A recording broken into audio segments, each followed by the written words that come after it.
જય શ્રી કૃષ્ણ બધાયની. તો આજે અમે જો ભૂમિયાવદર ગામે આવ્યા છે અને ભૂમિયાવદર ગામ અમારા ગામમાં ચામુંડા માતાજીના મંદિરે સપ્તાહ બેઠી છે.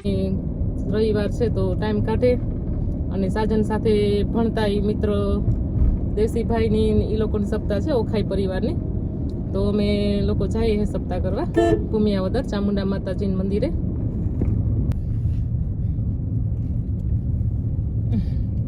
આજે તું કંઈક બોલ. તું કંઈક બોલ કા બસ આવી ગયા છે મંદિરે.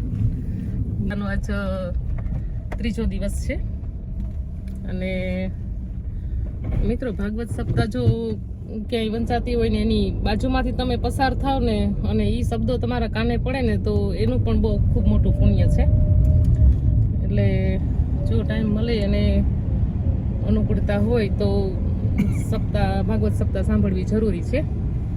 અને આપણે કામના વ્યસ્તતામાં તો દરરોજ આપણી વ્યસ્તતા જ હોય, એમ છતાં પણ જો ટાઈમ મળે તો આ એક પુણ્ય લીધા જેવું છે.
ભગવાન રજમાં બાળ લીલા કરતા હોય અને ગામડાની અખંડ ગોપીઓ લીલાભાઈ વેદ ભણવા નથી ગઈ, એને કોઈ શ્લોક ન આવડતા, પણ ઈ પ્રજાને આવો દહીં વેચવા જાય, છાશ વેચવા જાય અને અખિલ બ્રહ્માંડનો માલિક ભગવાન કૃષ્ણ ગોપીઓના હામાં ઉભા રહી જાય અને કે હે ગોપી મને દૂધ પીવડાવ, મને માખણ ખવડાવ.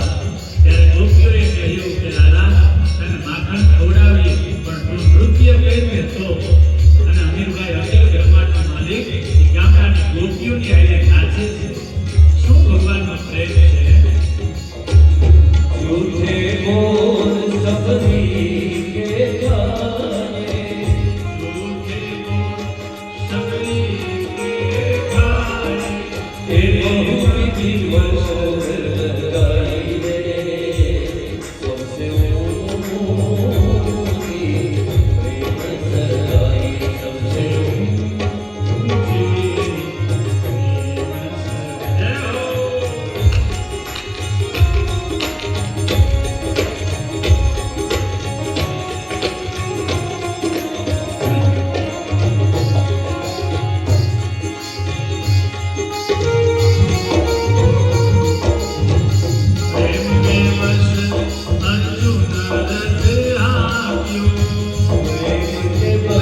રથમાંથી ઉતરે પેલા ભગવાન ઉતરી જાય, દરવાજો ખોલે, મોટો શેઠિયો હોય ને એ કોઈના ડ્રાઈવર ન બને, તો આ ભગવાનની કેવી લીલા છે, આ કેવો પ્રેમ છે.